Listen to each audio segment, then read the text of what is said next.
We like sharing conversations. Arrow.net, ARROE.net. All right, let's pod crash. Episode number 151 is with Jo Piazza from the Pod Club. I'm good. How are you? Fantastic. I've been waiting to talk with you, and the reason why is because in 2012, when I was at iHeart, I had this idea of this thing called podcasting, and I remember sitting down with my general manager, and he says, I don't know what the hell you're doing, but keep doing it. And now look at what iHeartRadio is doing. I know, right? Like, who would have thunk it? One of the things that you promote on your podcast is the fact that, you know what, it shouldn't be sitting around in a room just yucking it up a little bit. You're trying to get people focused in on what podcasting is. Absolutely, yeah. One of the points of the Pod Club is we want people to listen to really good podcasts. And I don't actually just love podcasts that aren't very well produced, that are just, I especially don't love it when it's just two celebrities who aren't, and some celebrities are really good, but who aren't great interviewers or storytellers, just sitting on a mic and phoning it in. I love it when podcasts do a really deep dive into great storytelling with really incredible production. And there's so many shows out there like that, but I think it's really hard for an audience to find them. So the goal of the Pod Club is to help people find truly excellent podcasts that they're going to fall in love with. Well, I like the way that you worked with Chuck Bryant in the way that he says that he likes to listen to humor and stuff like that and not be such a knowledgeable thing. But then you broke it down to the point where all of a sudden Chuck realized the podcasts he does listen to do educate him. Exactly. We had Chuck Bryant on the Pod Club too, because I thought he was going to talk about podcasts that make you feel smarter, because his show makes me feel smarter every time that I listen to it. And he's like, no, I just need a break. I want to listen to comedy. I want to listen to things that are funny. But we realized two things talking to Chuck. One, that the comedy podcasts he's listening to are like really smart comedy podcasts, but also that he was listening to all comedy podcasts by men. So I told him that he had to go back and dig into the archives of Two Dope Queens, which is one of my favorite comedy podcasts hosted by two incredible women. And it was just so fun because on every episode, even though we have people on each episode of the Pod Club who make podcasts or love podcasts, we always teach them something new and always give them a new podcast to listen to, because there's so many good ones out there that I don't think get nearly enough attention. A radio question for you is, because they're always on our backs about engage the listener, but at the same time, you've also got to be interactive with the listener, don't you think? Oh, yeah, absolutely. So we have to engage the listener, but I think you have to really interact and find ways to create emotional and intimate connections. One of the best things about audio is it feels like such an intimate form of journalism. You're in someone's ears. I think you have to bring about an emotional response. When I listen to podcasts, I want to laugh. I want to cry. I want to, some of my most parasocial relationships, honestly, are with other podcast hosts for podcasts that I love, which is why it's so fun for me to be hosting the Pod Club and get to have those people on our show. And maybe it's a little creepy for them when I'm like, oh my gosh, I just love listening to you. But it's true, I do. I'm having so much fun making this show. All right, I'm going to ask you a really deep podcaster's question here, only because I'll swap shop with you here. What podcast were you listening to where you finally decided you got to do something, because you are a podcaster, you are a broadcaster, and you've got to do something to help educate? Oh, that's so interesting. So are you saying what podcast was I listening to? Yeah, I'll give you a good example. I was listening to Will Ferrell with was it the new Weatherman or the Newsman or what, Anchorman, and I thought no way in hell that this is going to make it. And I said, I've got to do something about this. We've got to train people. And so which one was it for you? Oh, that's so interesting. There's a lot of them. And honestly, there is a podcast that we featured on the show just last week called Unread. It's by a writer named Chris Stedman. It's another iHeart podcast, and it was just a beautiful, beautiful storytelling podcast ostensibly about grief and trauma, but it made you feel all the things. It made you laugh, it made you cry, and it just did not get enough attention. And I wanted to be able to feature that. I wanted to be able to shout from the rooftops, listen to this. Right. And when we aired the show, I got so many messages from listeners saying, thank you. I never would have discovered this, because a lot of the good stuff does not surface on the Apple carousel or in the best of lists. And our goal is to help people find things that they truly love so that they will continue coming back to these creators who are making really good stuff, but who maybe aren't as famous or maybe don't have as huge a following as all the celebrities who have podcasts. Kudos to you and your conversation with Malcolm Gladwell, because there's a lot of, people don't understand the difference between a podcast as well as just an audio book. And I think that maybe some of the ones that need to be educated are still those listeners. It's like, we're not going to bite you. Get closer. Exactly.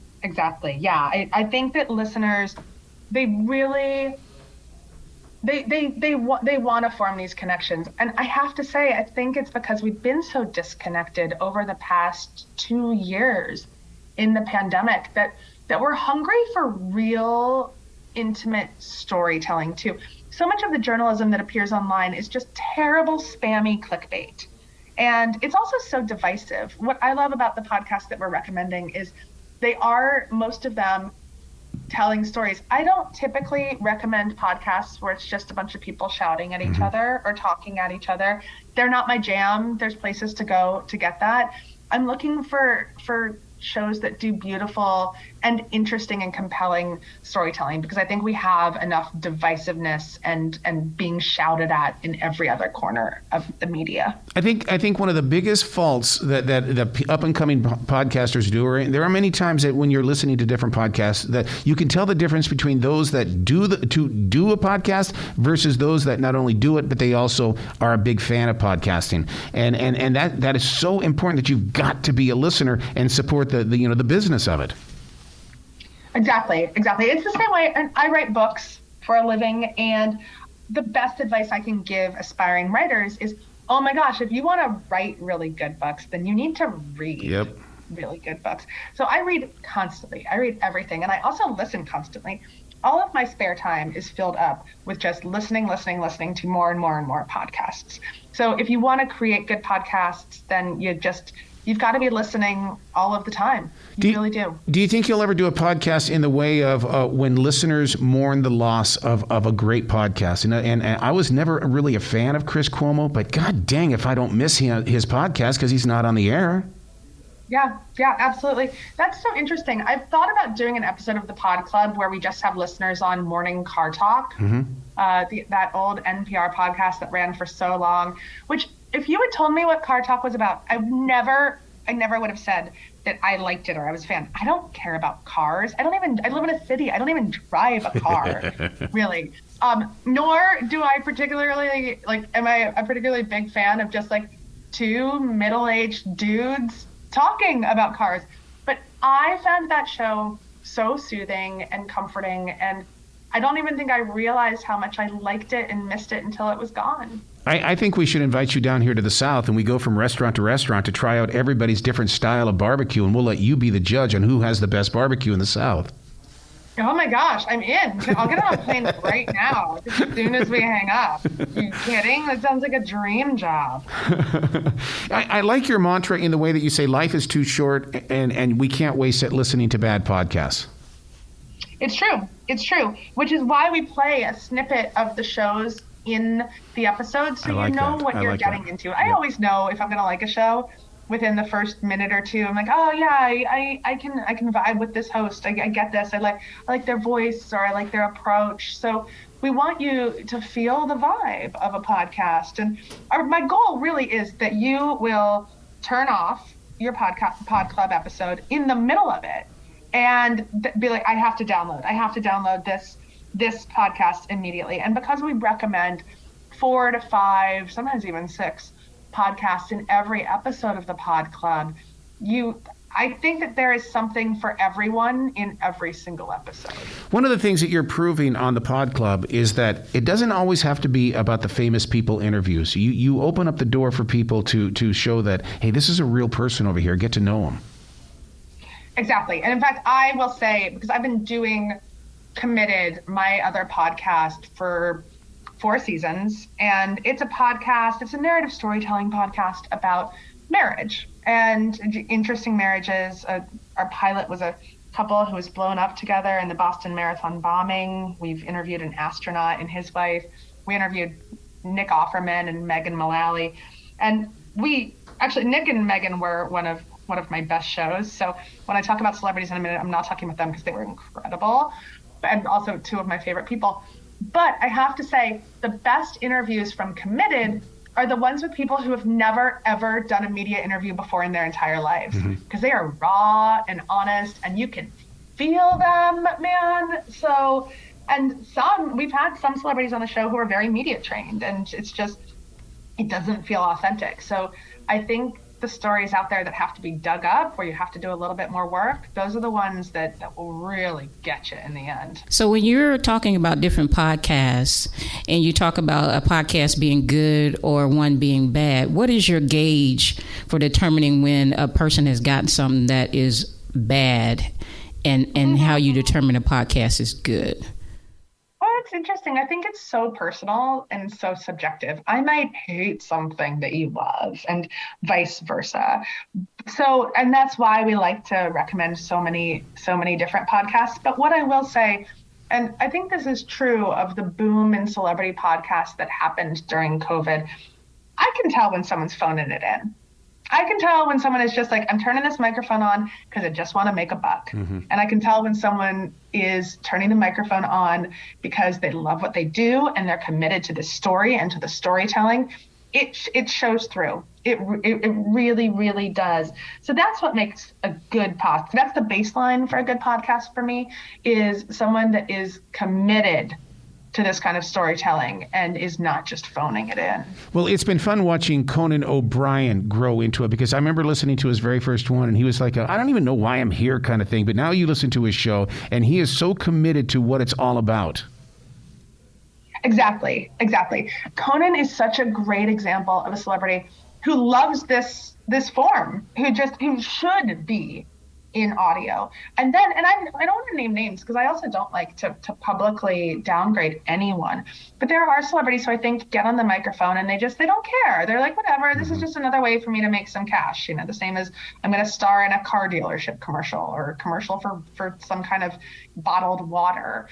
But Conan is so committed. He does so much research for every interview, and you can just tell. You can also tell that he's excited. So one thing I look for in a host is a natural sense of curiosity. I love it when a host is curious about the world and curious about their guests and is just so excited to talk to a person. You can feel that. You really can, and I don't think that you can fake it. One of the things that was fascinating along the journey, and as it continues to grow, I remember in the early days where comedians said, I'm not going to do a podcast. But I love that Jamie Loftus has really embraced this, because she gives us, it's not really the world of comedy, but she's taken Aack, and turned Kathy into an institution. Exactly. Jamie Loftus, she's a comedian, she's a writer. She is a Renaissance woman in every sense of the word.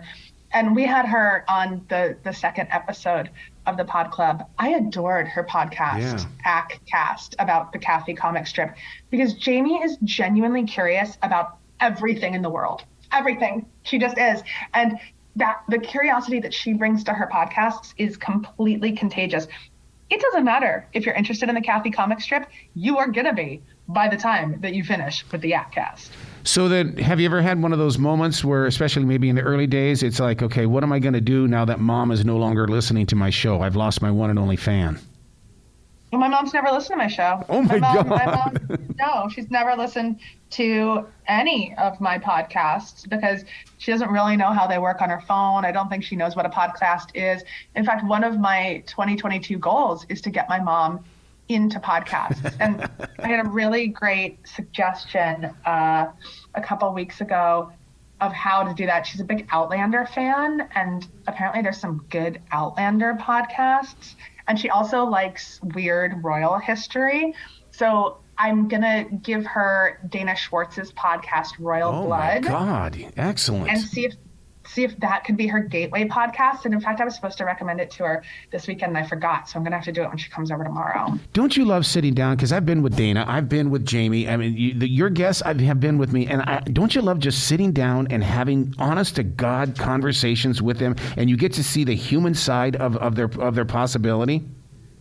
Yeah. It's the best. It's just, talking to other creators is a magical experience because people who love podcasts really love podcasts, and I think they're the best ones to recommend them, right? So I really enjoy journalists who love podcasts doing their top 10 lists or podcasts to watch out for lists for the year.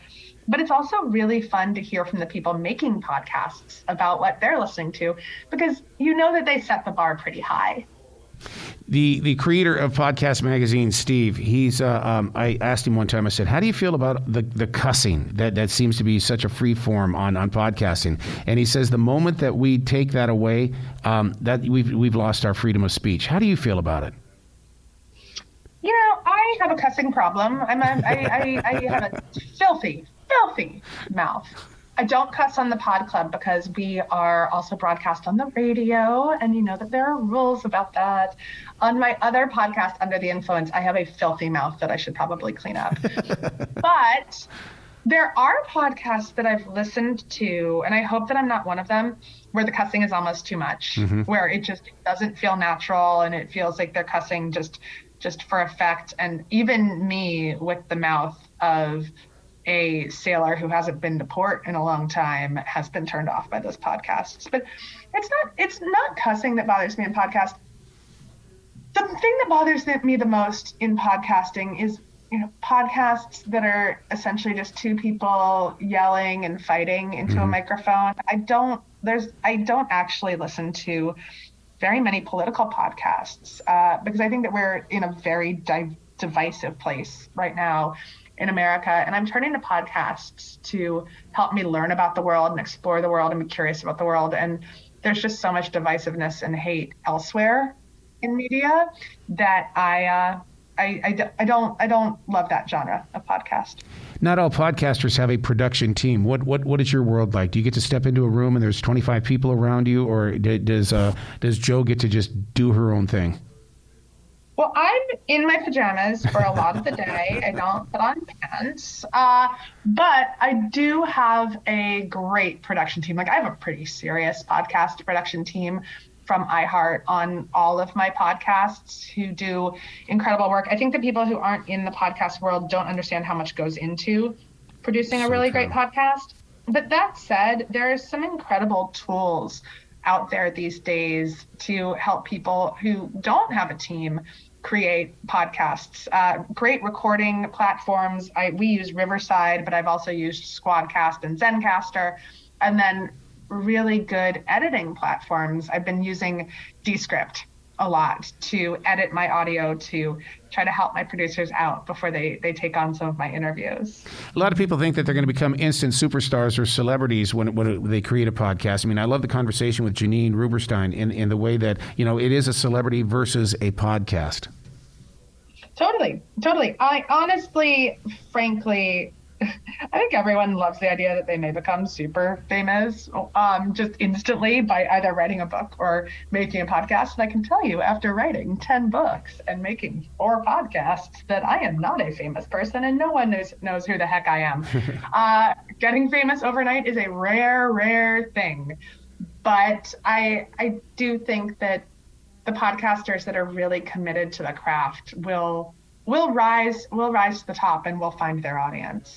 One of the greatest things about podcasting is the fact that it is a circle of expectation, but it's also respect as well, because unlike radio, podcasters tend to really buddy up a lot more, and they're doing like what you're doing, and that is, let's just promote each other, man. Yeah, absolutely. And I think we do have to promote each other. I feel like podcasters who love podcasts, we need to be out there shouting from the rooftops about what we're really enjoying. And I feel the same way for authors. I think that for a long time, especially a lot of female authors, thought we were all competing against each other, and that is not true. The tide rises all ships, and I will promote other women authors, and some men sometimes, that I love every single day before I even promote my own books, because it's hard out there, because especially when people's eyeballs are constantly on their social media. And if there is a book or a podcast that you love, please tell everyone to go out and buy it and listen to it and enjoy it, because it's the only way. How important is it for podcasters to know the history? Because one of the missing pieces in this puzzle is the fact that podcasting started because of writers. Writing led to vlogging. Vlogging led to podcasting. I mean, it's such a transition, but a lot of people don't realize that. No, exactly. I think that you always have to know the history of everything before you approach a medium. And I think that that's what's missing in a lot of people that kind of jumped on the podcast bandwagon without doing that research, without knowing the history. I have gone back and listened to some really early podcasts, and also, the entire NPR archive, because they've been podcasting before the word podcast existed. You have to know where we're coming from to know where we're going. It's so important. Absolutely. Well, congratulations on the Pod Club. I love it because you're sharing the stories and stuff like that. You got to come back to this show anytime in the future, Jo.